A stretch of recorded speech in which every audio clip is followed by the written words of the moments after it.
Bine v-am găsit, bine v-am regăsit, dragilor din Zodia Capricorn, oriunde v-ați afla.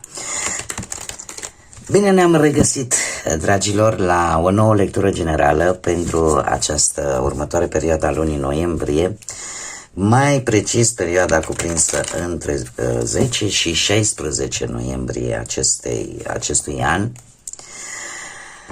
Așa că toți cei care aveți soarele, luna, Venus, ascendentul sau oricare alt aspect astral important pentru voi din harta voastră natală și care are legătură cu Zodia Capricorn, această lectură este de asemenea și pentru voi. Desigur, nu trebuie să uitați, este totuși o lectură generală pentru toată lumea, așa că vă rog să luați decât acele mesaje care vor rezona cu voi, restul lăsați-le să zboare în univers, pentru că sigur sunt pentru alte energii care într-o mai mică sau mai mare măsură au o legătură cu Zodia Capricorn. Și înainte de a începe lectura trebuie să le mulțumesc dragilor mei abonați pentru înțelegere, pentru răbdare. Da? Cum nu am putut să fac lecturi în aproape o săptămână, deci sunteți minunați, vă mulțumesc din suflet tuturor pentru toată această înțelegere pe care ați dat dovadă în tot acest timp. Și acum, haideți să trecem la treabă și să vedem care este energia dragilor mei din Capricorn în această următoare săptămână din noiembrie între 10 și 16 noiembrie.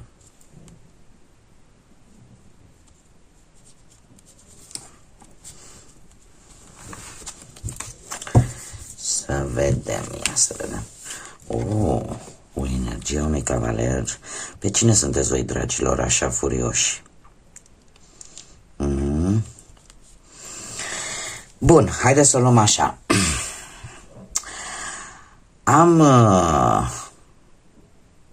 E o energie într-adevăr foarte, foarte dură, în sensul că sunteți foarte determinați, foarte hotărâți, foarte motivați, aș spune. Acum, din ce cauză sunteți așa? Pentru că acest cavaler totuși de aer ne vorbește și de acea furie și acea stare în care nimic nu stă în cale. Și de multe ori poate e atât de puternic această energie încât parcă nici nu te mai uiți stânga-dreapta. Dar, per general, haideți să vedem partea bună a lucrurilor. Probabil că ori sunteți în preajma vreunui examen și sunteți axați fix pe ceea ce trebuie voi să știți acolo, sau aveți o gândire din care nu vă poate scoate nimeni, din care voi vreți înainte cu tot din adinsul, ca și cum mai spune înapoi, știu ce este, nu mă mai interesează, eu am treabă cu viitorul, eu am treabă cu mersul ăsta înainte. Asta mi arată un intelect destul de puternic și de faptul că parcă nu vă mai lăsați controlați de sentimentalisme. Haideți să vedem acum ce ne mai poate spune tarotul pentru voi, dragilor din Capricorn, în această săptămână cuprinsă între 10 și 16 noiembrie. Ce vine pentru dragii mei din Capricorn, atât pe plan profesional, financiar sau sentimental?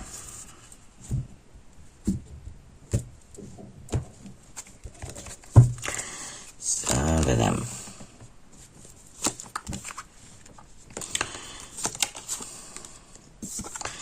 Dragii mei dragi, pe partea muncii e posibil să apară o întârziere vis-a-vis de un anumit proiect.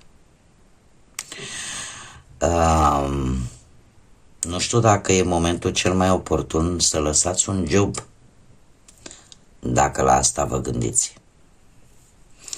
De ce spun acest lucru? Nu știu, am Zodia Fecioară și aici sunteți voi.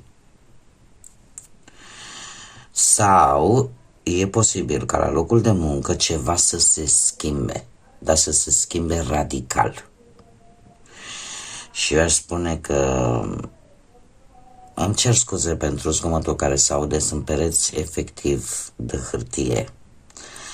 Sunt casele, arată bine și asta, dar aud nu vreți să știți ce aud și nu pentru că stau bine cu urechile, ci pur și simplu pentru că nu izolează absolut niciun fel de zgomot.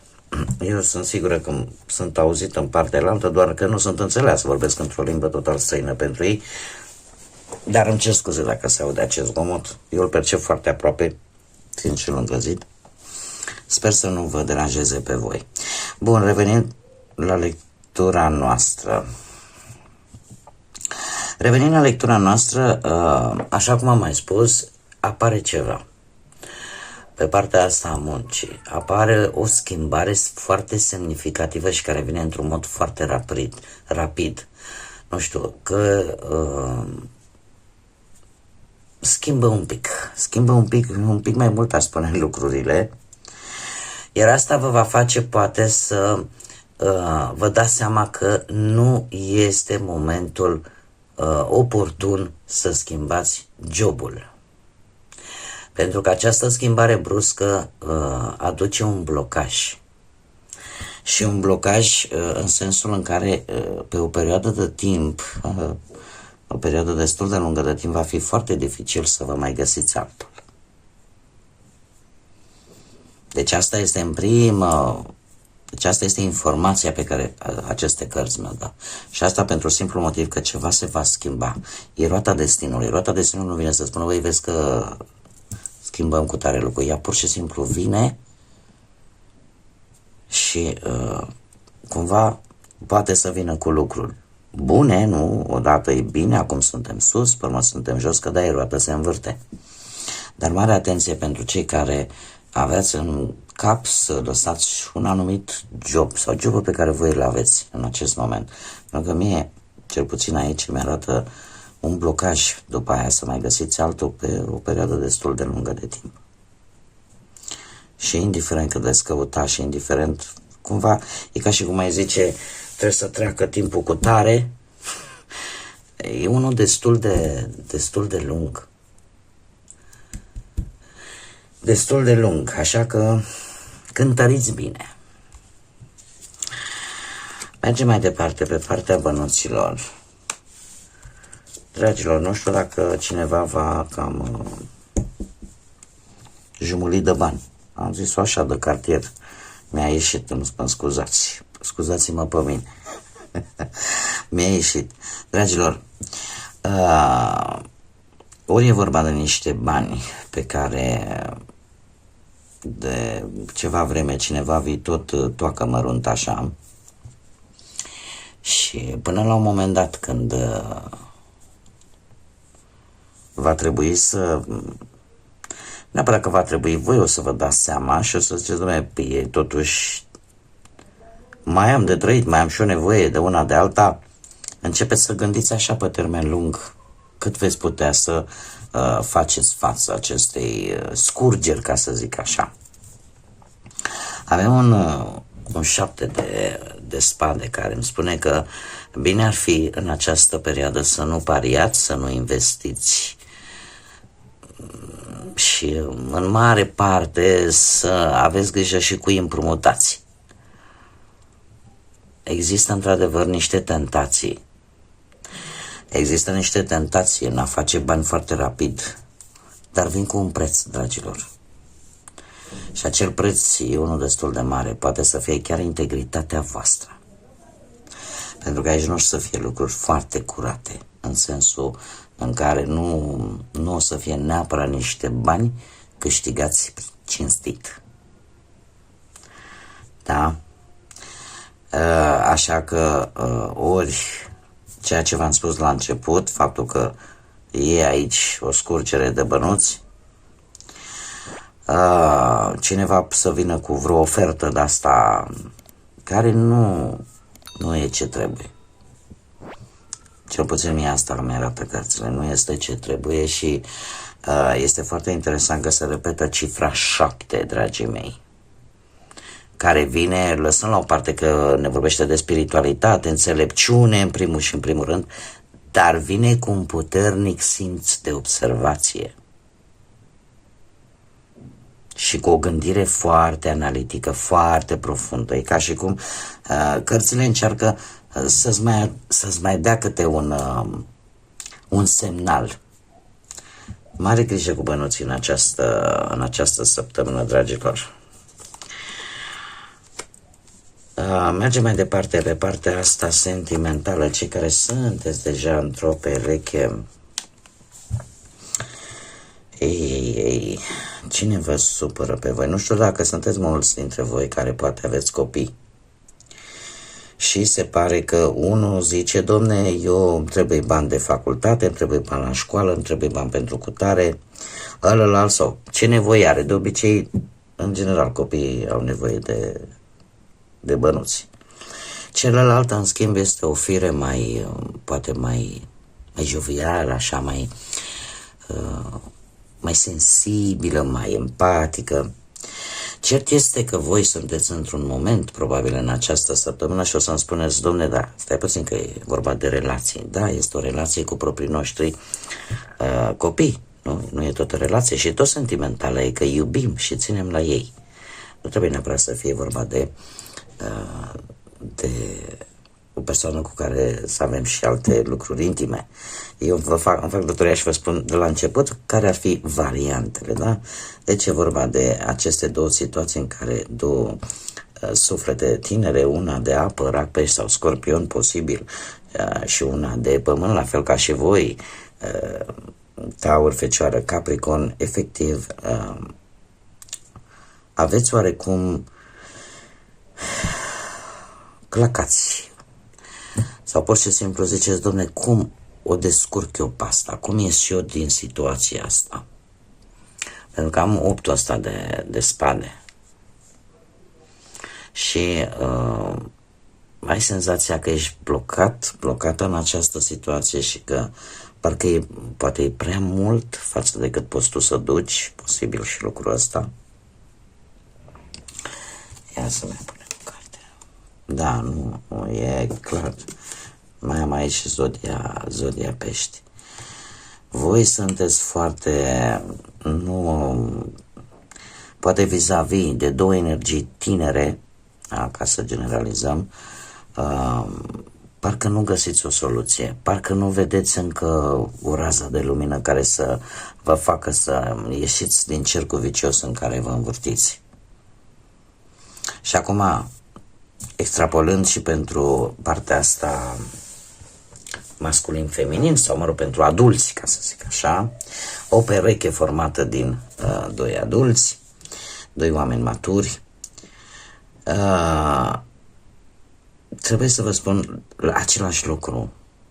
Nu știu de ce, dar voi sunteți între două energii în această săptămână. Sunteți între două energii și sunteți în imposibilitatea de, cum să spunem, de a vă mișca. E ca și cum ceva vă blochează, dar de fapt voi vă autoblocați. De ce? De o anumită posibil nesiguranță, de o anumită teamă. Mai pot fi faptul că a apărut și luna din cauza unor anumite bârfe, teama de societate, teama de a nu fi judecată și poate nu știu, e cineva aici posibil conflictiv, poate. Cum de asemenea, luna ne mai poate vorbi și de intuiție. Ideea că tu intuiești ceva care are legătură într-un fel sau altul cu relația ta de suflet, dar nu vezi încă. Lucrurile sunt încă în ceață. Și trebuie să vă mai zic un lucru. De multe ori sunt lucruri, situații care ne vin de-a lungul vieții și care, chiar dacă cât am vrea noi să le vedem mai clar, ele nu se arată, e posibil să nu se arate cu un scop. De ce? Poate nu e momentul atunci. Sau poate pentru a ne proteja pe noi. Nu o spun întâmplător, o spun pentru că mi s-a întâmplat. Și la urmă aș fi preferat să nu fi știut nimic. nu mi se spune neapărat, nu mi se vorbește de infidelități, ci pur și simplu de ideea asta de spuciumul ăsta că e aici ceva în care tu preferi parcă să nu te uiți, să afli ce e în exterior. De ce? Posibil să fie și o anumită teamă de ceva și care are legătură cu două energii. Și înseamnă ceea ce văd eu aici, faptul că, uitați-vă, sunt 2 luni pline, e posibil să aibă legătură cu data de 5 noiembrie, când am avut chiar o lună plină într-o altă zodie într-o altă zodie de pământ, zodia Taur. Am avut o lună plină în această lună noiembrie, da? Pe 5 noiembrie. Și ce aș mai fi vrut eu să spun, e posibil să aibă legătură cu ceva ce s-a întâmplat în acea noapte sau cu anumită, eu mereu o spun, în lunile pline, da, indiferent, e adevărat că există și energia cu care vine această lună plină, da, dacă e o lună plină în Taur sau în Scorpion sunt un pic diferite, dar chiar și așa, în nopțile cu lună plină se spune ai grijă ce-ți dorești pentru că s-ar putea să ți se întâmple și e de recomandat ca în acele nopți să se gândească pozitiv, să te gândești la ceea ce tu îți dorești, dar să fie pozitiv, pentru că ele la un moment dat energia lunară este atât de puternică, da, mișcă mările, da, apar acele maree și e atât de puternică atunci încât poate lucra atât pozitiv cât și negativ. Bun, haideți să mergem mai departe și să vedem pentru burlăcei și burlăcițe. Pentru cei singuri, ia să vedem cum vine săptămâna viitoare pentru voi. Păi, ce să facem? Am început cu spade, cu aer și terminăm cu aer. Voi, dragilor, avem, încă o dată să repete, zodia Taur și avem zodii de aer, Gemeni, Balanță, Vărsător. Poate că unii dintre voi aveți și vreun ascendent în aceste zodii. Acum, voi, dragii mei, sunteți foarte calculați, sunteți foarte atenți. Nu știu dacă vă interesează în mod deosebit o energie care poate, nu știu, orică îi place să se îmbrace la costum, orică îi place să se îmbrace în niște haine care, cum să spun eu, inspiră respect. Dar un respect, nu vorbim de respectul la față de mamă-tată, că nu așteptăm acum să vină mama îmbrăcată la costum și cu tata ca să-i arătăm respect. Respectul la care îl impune ținuta. Da? Cred că m-am făcut înțeleasă. Este cineva care poate profesează în domeniul ăsta al justiției, tot ceea ce ține, toate meseriile care pot avea legătură poate cu justiția, plecând de la, nu știu, notar până la judecător, avocat, procuror, nu știu, cineva care, sau poate, dacă nu lucrează în acest domeniu, dar în mare parte vorbim de acest domeniu, este cineva care are un nivel intelectual foarte puternic, o persoană serioasă, o persoană care destul de fermă și eu spun că destul de autoritară la un moment dat. Da, are așa o severitate în privire sau poate un poker face, așa, care nu prea te lasă să vezi cam ce gândește, ce ar vrea să spună, ce ar vrea să facă. Dar mie îmi apare aici un interes vis-a-vis de această energie. Poate că și voi, la rândul vostru, vă consultați cu persoane de încredere. Cert este că în această săptămână veți fi foarte atenți la anumite detalii legate de această energie. Foarte atenți și eu aș mai spune că posibil iară că această energie să aibă, mai ales dacă este o doamnă, să aibă niște caracteristici un pic masculine, așa, o constituție un pic mai masculină, așa, dar indiferent că vorbim de o energie feminină sau masculină, este cineva care își arată cu greu sentimentele. De asta v-am spus poker face. Și nu neapărat pentru că nu le-ar avea, ci pur și simplu nu vrea ca sentimentele să influențeze deciziile. Sunt acel gen de oameni pe care îi mai vedeți în filme, șoricei de bibliotecă, care sunt foarte inteligenți, dar în momentul în care poate trebuie să-și manifeste iubirea față de cineva, rămâi crucit așa, că parcă nici nu știu cum să o facă, sau o fac într-un mod foarte stângaci. Haideți să vedem ce mesaj important am pentru voi, dragilor din Capricorn, în săptămâna 10-16 noiembrie. Un mesaj, hopa, ce interesant, 1 și 2. Ha.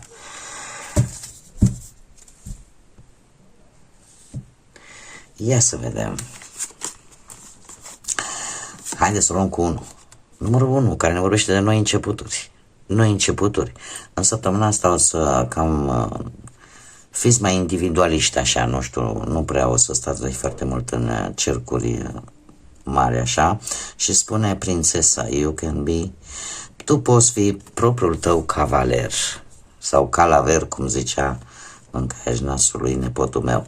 Deci, tu poți fi propriul tău cavaler. Adică, ideea este că voi oricum sunteți luptători din fire, da? Aveți această caracteristică și sunteți isteți și prevăzători așa și pentru a câștiga ceva te gândești ce fac, stau să aștept să-mi vină călărețul pe cal alb să-mi rezolve mie problemele, nu, hai frate la treabă și scoateți, nu știu de unde scoateți acea energie și hai la muncă și hai și nu contează cât durează. Dacă voi v-ați propus ceva, indiferent pe ce vorbim, că vorbim de bani sau de muncă sau de dragoste, voi cu răbdarea trece marea, dar trebuie să văd și rezultate, așa că voi veți lua hățurile în mâini și veți fi proprii voștri cavaleri, vă veți rezolva, ca să zic așa, anumite lucruri care în mod normal poate ar fi trebuit să fie cumva un lucru la comun. Ei, și avem o regină, tu meriți zahăr și nu sare, avem un 2 care ne vorbește de o dualitate.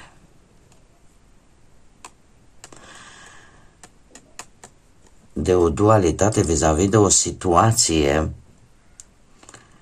pe care tu o intuiești, dar nu o poți vedea foarte, foarte clar.